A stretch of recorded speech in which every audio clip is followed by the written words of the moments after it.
जी अस्सलाम वालेकुम। Welcome to my YouTube channel future zoologist. तो आज जो हम टॉपिक पढ़ने जा रहे हैं वो है इन्फेक्शियस डिजीज़। तो हम इन्फेक्शियस डिजीज़ को अच्छे से देखेंगे। तो सबसे पहले हम देखते हैं कि बेसिकली जो हमारे पास डिजीज़ है वो होता क्या है। A pathological condition of body parts or tissue characterized by an identifiable group of signs and symptoms। हमारी जो बॉडी के कुछ अज्जा होते हैं उनमें कुछ साइंस शो होते हैं, कुछ सिम्टम्स शो होती हैं जो बेसिकली किसको शो कर रही होती है, हमारी डिज़ीज़ को शो कर रही होती है। तो इसको हम बोलते हैं डिज़ीज़। उसके बाद हमारे पास आ जाता है जो दूसरा है वो है infectious disease. Disease caused by an infectious agent, कोई भी ऐसी डिज़ीज़ जो एक से दूसरे में ट्रांसफ़र होती है उसे हम इन्फेक्शियस डिज़ीज़ का नाम देते हैं। अब वो एजेंट के थ्रू होती है, तो कौन कौन से एजेंट हो सकते हैं? बैक्टीरियम हो सकता है, वायरस हो सकता है, प्रोटोजोन हो सकता है और फंगस हो सकता है। इसके बाद अगर हम देखें कि एक इन्फेक्शन क्या होता है, ये नोट्स भी आप लोगों को प्रॉपर प्रोवाइड कर रहे हैं। तो infection occurs when an infection agent enters the body. कोई भी ऐसा एजेंट जो इन्फेक्शियस होता है वो बॉडी में दाखिल होता है और रिप्रोड्यूस करता है उस डिज़ीज़ को आगे बढ़ाने की, यानी कि उसकी आइडेंटिकल कॉपीज़ हम कह सकते हैं कि उसको आगे फर्दर जो डिज़ीज़ हमें पहले काज हुई होती है वो स्लो मोशन में होती है, उसको मज़ीद इफ़ेक्ट करने के लिए जो इन्फेक्शियस एजेंट होता है वो हमारी बॉडी में एंटर हो जाता है। इसको हम इन्फेक्शन कहते हैं। उसके बाद पैथोजन है हमारे पास। पैथोजन नेम से ज़ाहिर होता है कि कोई भी ऐसा एजेंट जो डिज़ीज़ काज करता है।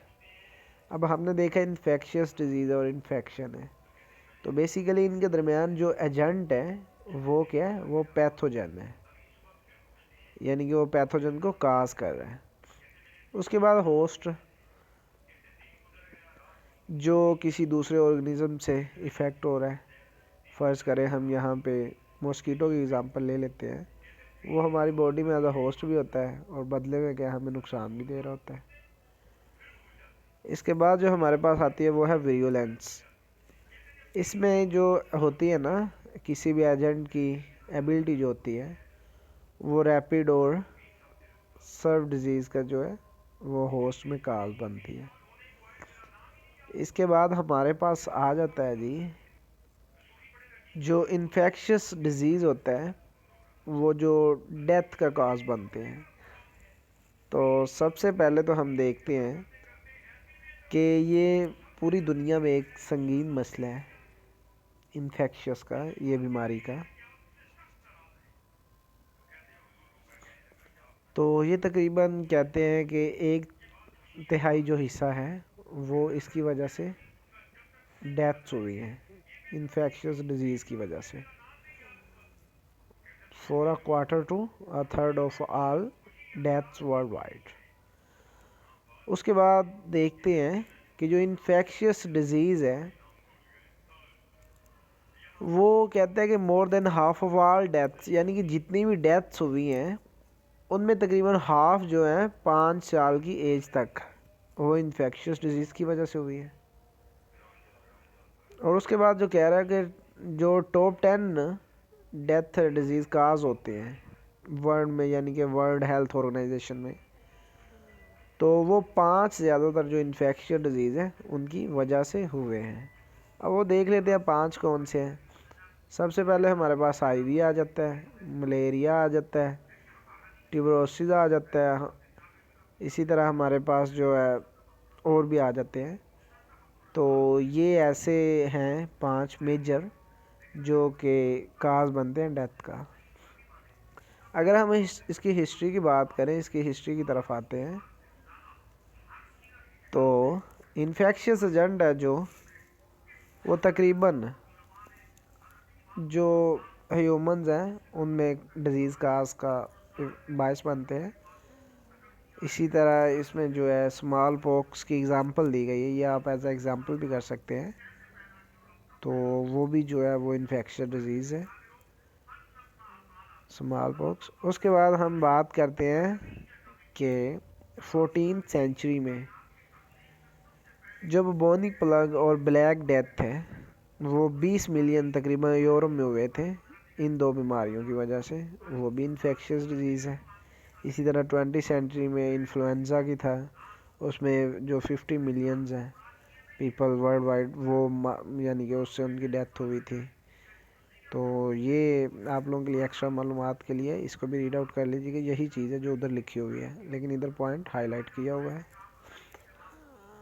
उसके बाद हम देखते हैं कोच के पार्टस्ट्रेट, जो कि एक डेमोस्ट्रेट था।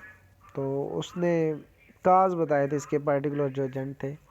उसमें सबसे पहले उसने कहा था कि जो स्पेसिफिक एजेंट होते हैं वो किसी चीज़ के साथ एसोसिएट होते हैं केस ऑफ द डिज़ीज़, यानी कि उसका मतलब ये था कि जो भी डिज़ीज़ काज कर रहे होते हैं वो किसी न किसी चीज़ के साथ एसोसिएटेड होते हैं। आगे जाके मैं इसकी एग्जांपल भी आप लोगों को दूंगा। तो पहले इसके पास्टुलेट देख लेते हैं, जो इसके 4 पास्टुलेट हैं। उसके बाद इसने कहा था the agent must be isolated from a disease host and growth in culture. Third one point हमारे पास है one the culture grown agent in introduced into a healthy susceptible host, the agent must cause the same disease. The same agent must again be isolated from the infected experiment host. इसके बाद हम देखते हैं कि जो infectious disease agents हैं वो कौन कौन से होते हैं। जैसा कि मैंने पहले भी बोला था। हाँ, एक और चीज़, इनको हम जो होता है माइक्रोब्स भी कहते हैं या माइक्रो ऑर्गेनिजम्स भी कहते हैं।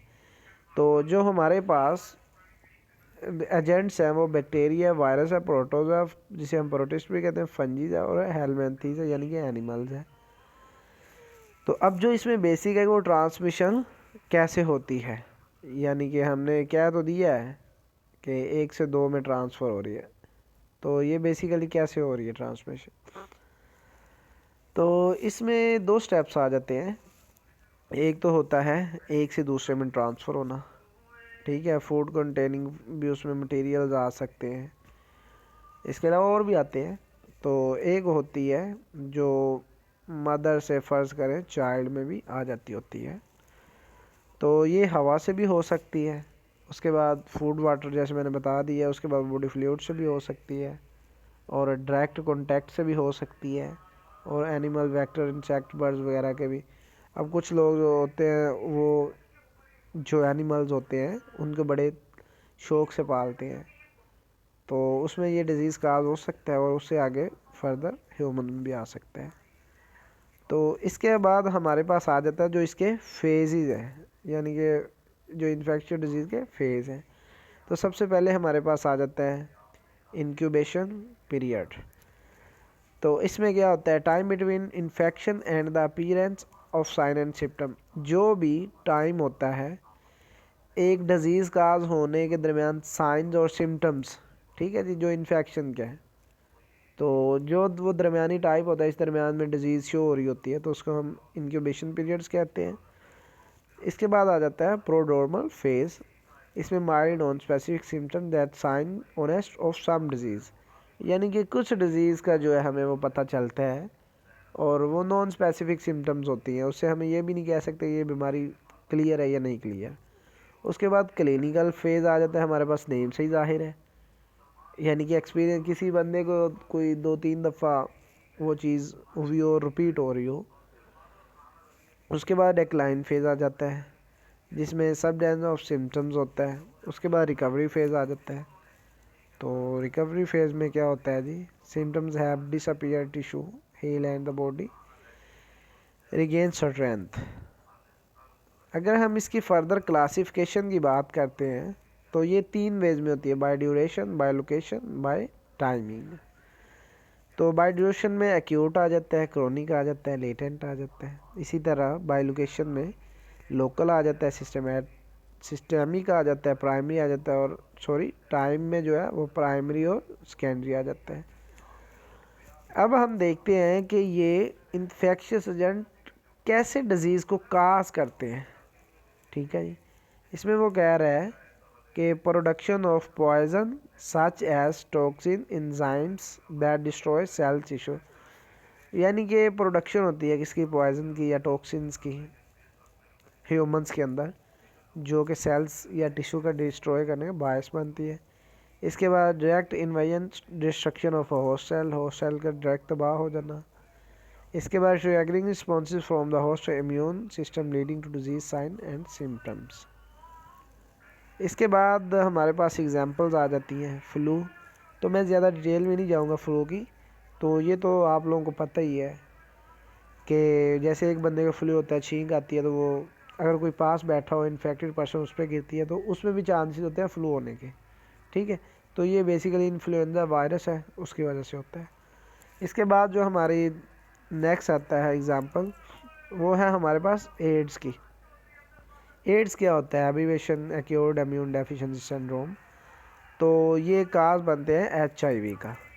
ठीक है जी, और ये भी आप लोगों ने 9th-10th में पढ़ा हुआ है कि ये इम्यून सिस्टम पे अटैक करते हैं, डिस्ट्रॉय कर देते हैं।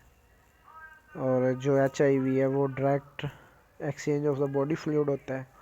इसके बाद longer period of time HIV होता है। इन्फेक्शन ऑनेस्ट ऑफ एड्स होता है।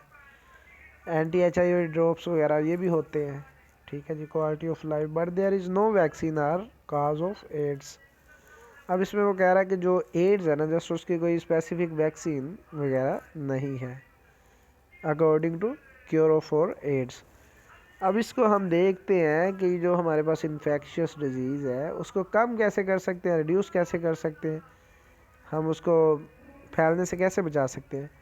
तो सबसे पहले हमारे पास जो वैक्सीन है वो हमारे पास है, एंटी माइक्रोबल ड्रग्स है, उसके बाद good personal hygiene and sanitation है, प्रोटेक्शन है मॉस्किटो के, और करंटीन है, जैसे कि अभी कोरोना वायरस चल रहा था तो उसमें करंटीन कर दिया जाता है जो भी इन्फेक्टेड पर्सन होता है। तो उम्मीद करता हूँ सबको समझ आ गई होगी, और अगर किसी का कोई क्वेश्चन है तो मुझे में कमेंट सेक्शन में पूछ सकते हैं। तो अगर आपको वीडियो अच्छी लगी है तो चैनल को सब्सक्राइब कर दें, लाइक कर दें और बेल आइकन पे क्लिक कर दें ताकि मेरे आने वाली हर वीडियो आप तक पहुंच सके। ओके, मिलते हैं नेक्स्ट वीडियो के साथ। अल्लाह हाफिज़।